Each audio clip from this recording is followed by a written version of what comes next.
The fact of the matter is that the Congress right now was really dead set on getting rid of consumer credits. So, for your audience, I'm sure that they're well aware that both 25C, which is the residential energy efficient property credit, and 25D, the residential clean energy credit, were both repealed and are set to repeal at the end of this year pursuant to the law.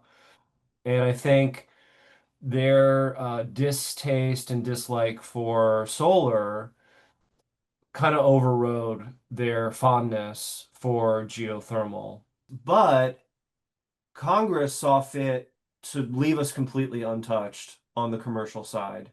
So we've got about a decade ahead of us to leverage these incentives. And my hope is that we can bring those credits on the commercial side to bear on the residential side. Geothermal is going to pay for itself over time, but it has that upfront cost burden.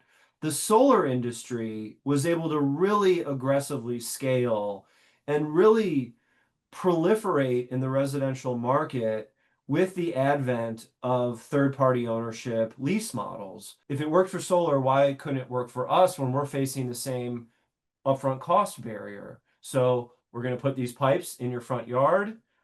Don't worry about the cost. You're going to pay us a small monthly lease fee, and the annualized energy savings you enjoy is more than going to cover the cost of the lease. So you're cash flow positive as soon as the system is turned on. It's cold comfort in some respect, maybe a silver lining losing 25D, but I really think it sets the groundwork. It sets the table for the next stage of the evolution of the geothermal industry. So if we think about the uh, the market, the big dog is developers, right? So we've lost out, meaning our industry has lost out on propane because propane guys go in and they cut the developer in for a piece of the action, that whole bit.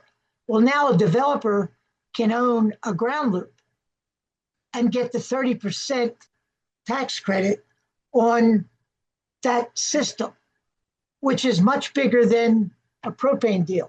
So now whole developments can put in ground source geothermal, which means that the developer only has to put in one appliance, not two.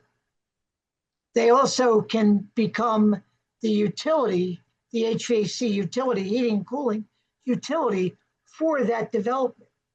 I think that helps us, meaning our industry, HVAC, the geothermal industry, move forward, because the biggest thing, Maria, has been the fact that geothermal heat pumps ask the end user to pay for the outside loop. Okay. Right. So if we can get a utility, and by the way, more and more utilities are looking at this, not so much as a energy efficiency, but as a grid stabilization.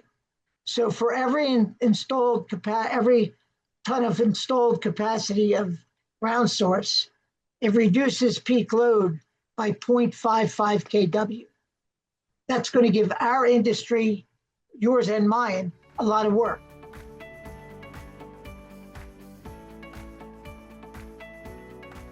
Well, they should start now.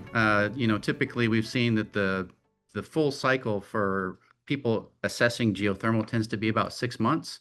By the time they pick up the phone and call the contractor, that tends to be about 6 to 7 weeks. But they should be proactive and reach out to consumers who have been considering it to make sure that they know the tax credit is expiring and it may change their timing. So another tactic that we've been telling customers to look at is to take owners who are at the 20-year mark for geothermal, because the average lifespan is around 25 years. Reach out to them and let them know the tax credit is expiring at the end of the year. So if you want to upgrade your system, now is probably a pretty good time to do it.